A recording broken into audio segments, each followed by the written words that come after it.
Hello everyone, स्वागत है आपका आप ही के अपने चैनल इंग्लिश विद मृदुला में। सो फ्रेंड्स, आज की क्लास में आप सीखने वाले हैं इंग्लिश के बहुत ही बेसिक से वर्ड मीनिंग। देखिए फ्रेंड्स, ये वर्ड मीनिंग है तो बहुत ही बेसिक से आप देख रहे होंगे यहाँ पे स्क्रीन पर, लेकिन ये हैं बहुत ही इम्पोर्टेंट। आप ऐसे समझ सकते हैं कि अगर आप इंग्लिश स्पीकिंग करते हैं या रीडिंग करते हैं तो इन वर्ड्स के बिना आप इंग्लिश को ना बोल सकते हैं, ना लिख सकते हैं, और ना ही कोई सेंटेंस बोल रहे हैं तो ऐसा कोई भी सेंटेंस नहीं बनेगा जिसमें इन वर्ड्स में से कोई ना कोई आपको यूज़ ना करना पड़े। इसलिए आपको इनका यूज़ भी तो सही तरीके से आना चाहिए कि हम कैसे करते हैं सेंटेंसेस में। तो आज की इस क्लास में मैं आपको एक एक वर्ड का प्रोनाउंसिएशन बताऊंगी और उनका हम सेंटेंसेस में कैसे यूज़ करते हैं और उनकी वर्ड मीनिंग क्या होती है सभी बताने वाली हूँ। तो वीडियो बहुत इम्पोर्टेंट होने वाली है, बस आपको शुरू से लेके लास्ट तक वीडियो को क्या करना है, फुल वॉच करना है। तो फ्रेंड्स, हमारा आज का टाइटल है word meaning in English. English में हमारे वर्ड मीनिंग है। सबसे पहले मैंने लिया है HE। अब HE है तो इसे हम क्या पढ़ते हैं, ही पढ़ते हैं, और ही की हिंदी मीनिंग होती है हुआ है। और ही का हमेशा ही यूज हम करते हैं पुल्लिंग के लिए, यानी कि जो पुरुष जाति के लोग होते हैं उनके लिए हमें वह की इंग्लिश लगानी होती है तो हम उसे क्या लगाते हैं, ही लगाते हैं। जैसे ही इज़ माई ब्रदर, वह मेरा भाई है। He is a poor farmer, वह एक गरीब किसान है। इसके बाद है SHE, तो इसको फ्रेंड्स हम शी पढ़ते हैं और शी की हिंदी मीनिंग भी होती है हुआ है, यानी कि ही और शी दोनों की ही हिंदी मीनिंग होती है वह। लेकिन इनमें डिफरेंस क्या होता है, ही का तो मैंने आपको बता दिया यूज़ करते हैं वह के लिए और पुल्लिंग के लिए, और शी का यूज हम करते हैं वह के लिए और होनी चाहिए कौन, स्त्रीलिंग। यानी कि स्त्रीलिंग की जब हम बात करेंगे तो हम इंग्लिश में यूज करेंगे शी का। कैसे करेंगे, जैसे सी इज़ ए डांसर, वह एक नृत्यिका है यानी कि वो डांस करती है। या फिर सी इज़ ए टीचर, वह एक अध्यापक है। अगर आपने हिंदी में बोला कि वह एक अध्यापक है तो देखिए यहाँ पे वह एक अध्यापक में मेल्स और फीमेल्स दोनों ही आ जाते हैं। लेकिन अगर मैंने कहा है कि सी अगर यूज किया है तो इसका मतलब हम किसी फीमेल की बात कर रहे हैं। अब है IS, तो इसे हम पढ़ेंगे इज़, और इज़ की हिंदी मीनिंग होती है। और इसका यूज़ हमेशा ही हम करते हैं सिंगुलर नाउन या फिर प्रोनाउन के साथ। जैसे दिस इज़ माई कार, यह मेरी गाड़ी है, यानी कि गाड़ी क्या है, हम सिंगुलर की बात ही कर रहे हैं, एक है। Radha is my sister, Radha मेरी बहन है। अब है AM, तो इसे हमें पढ़ना होता है एम, और एम की हिंदी मीनिंग होती है हूँ।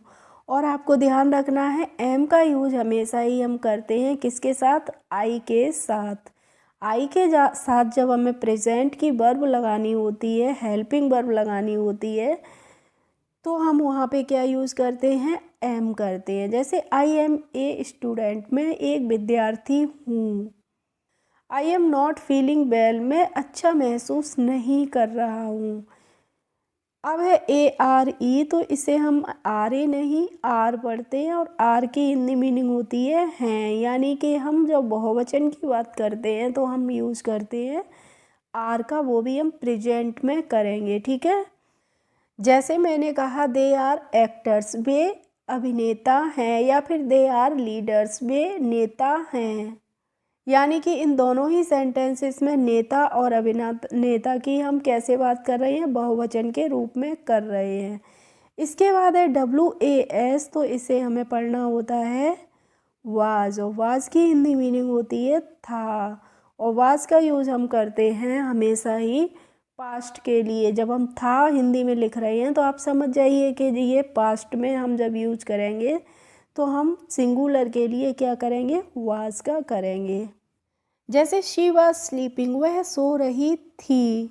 और फ्रेंड्स, अगर आपको वीडियो अच्छा लगता है तो लाइक करें, और वीडियो चैनल पे अगर नए हों तो सब्सक्राइब कर बेल आइकन को भी प्रेस कर लें, जिससे मेरे आने वाले वीडियोज़ की नोटिफिकेशन आपके पास तक पहुंचती रहेंगी।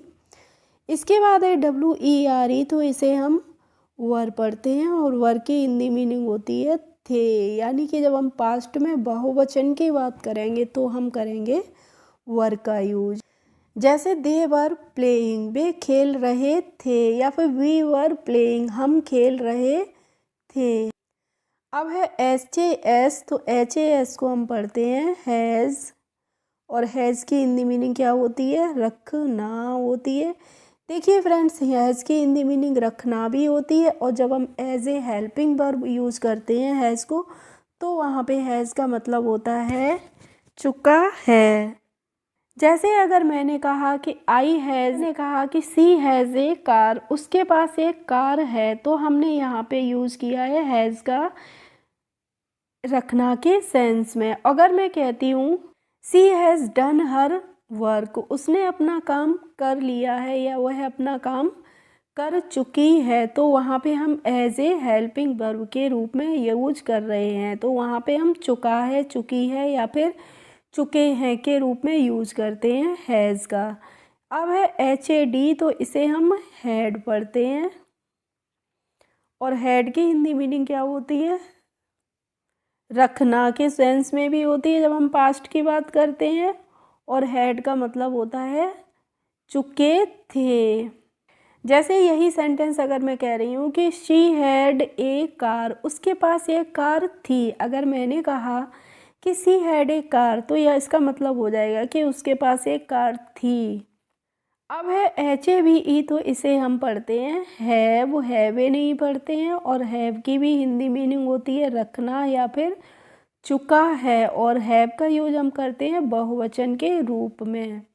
जैसे मैंने अगर कहा कि we have eaten our food, हम अपना खाना खा चुके हैं। इसके बाद है TO, तो इसे हमें टू पढ़ना होगा, और टू की हिंदी मीनिंग क्या होती है? से होती है। They go to market by bus, वे बस से मार्केट जाते हैं, बाजार जाते हैं। THE है, तो इसे हमें दे पढ़ना होता है, और दे की हिंदी मीनिंग क्या होती है? वे होती है। जैसे आपके पेरेंट्स कहीं दूरी पे खड़े हैं, आपने किसी को बताया, तो आप क्या बोलेंगे कि दे आर माई पेरेंट्स, वे मेरे माता पिता हैं। और फ्रेंड्स देखिए, मेरा गला ना बहुत ख़राब हो रहा है, तबीयत भी बहुत ख़राब है, लेकिन आपके लिए वीडियोस तो मैं बनाऊंगी ही, बिकॉज इट्स माई ड्यूटी। अब है WILL, तो इसे हम पढ़ते हैं विल, और विल की हिंदी मीनिंग क्या होती है? विल मीन्स होता है गा, गी, या फिर गे। यानी कि किसी भी सेंटेंस में लास्ट में लगा होगा गा, गी, गे। और गा, गी, गे किस सेंटेंस में लगा होगा? जब हम फ्यूचर की बात करते हैं तभी तो गा, गी, गे आता है किसी भी सेंटेंस के लास्ट में। जैसे आज वह जाएगा, he will go today, he will go today, आज वह जाएगा। अब है FOR, तो इसे हम फॉर पढ़ेंगे, और फॉर की हिंदी मीनिंग क्या होती है? के लिए। जैसे अगर मैंने कहा कि this video is only for beginners, यह वीडियो केवल बिगिनर्स के लिए, यानी कि जो बिल्कुल शुरुआत से इंग्लिश को सीख रहे हैं। तो यहाँ पे फॉर का मतलब क्या हो गया? के लिए। इसके बाद है DO, तो इसे हमें डू पढ़ना होता है। डू की हिंदी मीनिंग होती है करना। जैसे आपसे किसी ने कहा कि डू दिस वर्क, यह काम करिए। अब है DID, तो इसे हमें पढ़ना होता है डिड, और डिड की हिंदी मीनिंग क्या होती है? किया। यानी कि जब वो काम की हम पास्ट में बात करते हैं तो वहाँ पे हम डिड का यूज करते हैं। जैसे ही डिड दिस वर्क, उसने यह काम किया। इसके बाद है MY, तो फ्रेंड्स इसको हम पढ़ेंगे माई, और माई की हिंदी मीनिंग क्या होती है? मेरा, मेरी, या फिर मेरे।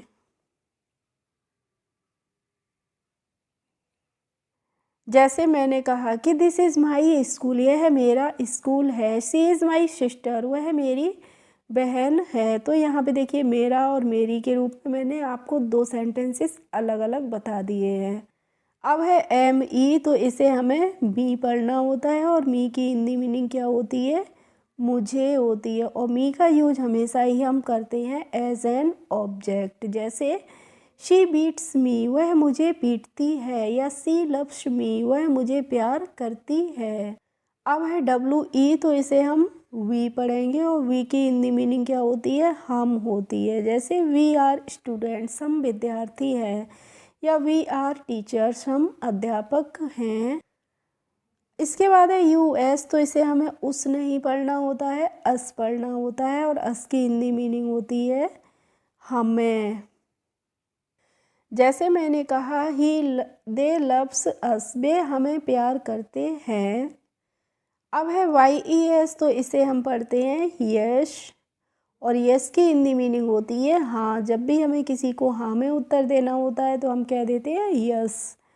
इसके बाद है NO, तो इसे हम नो पढ़ते हैं, और नो की भी हिंदी मीनिंग क्या होती है, नो मीन्स होता है नहीं, यानी कि जब हम किसी को नहीं में उत्तर देना चाहते हैं तो हम शॉर्ट में बोल देते हैं नो। अब है SO, तो इसे हम सो पढ़ते हैं, और सो की हिंदी मीनिंग क्या होती है, सो मीन्स होता है इसलिए।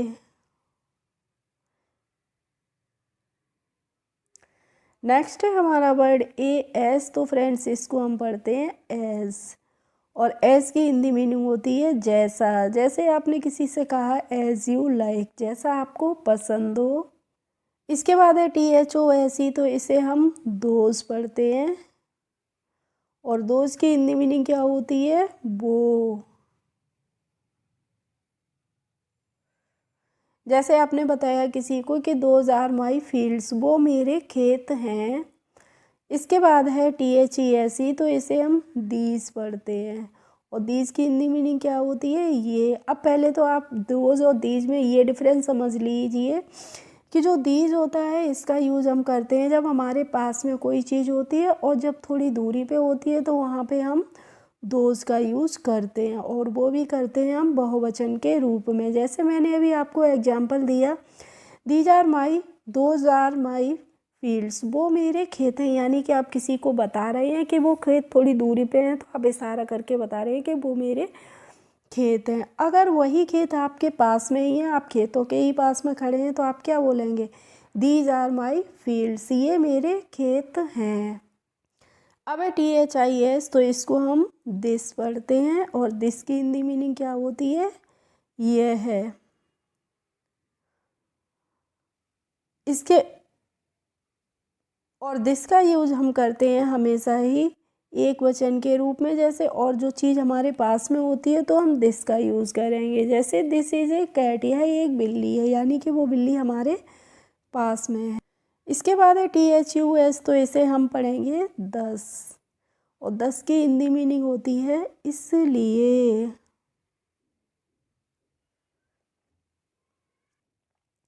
अब है FAR, तो इसे हम फार पढ़ते हैं, और फार की हिंदी मीनिंग होती है दूर। जब कोई चीज़ हमसे दूर होती है तो हम फार बोलते हैं। नेक्स्ट है AND, तो इसे फ्रेंड्स हम एंड पढ़ेंगे, और एंड मीन्स क्या होता है, और होता है।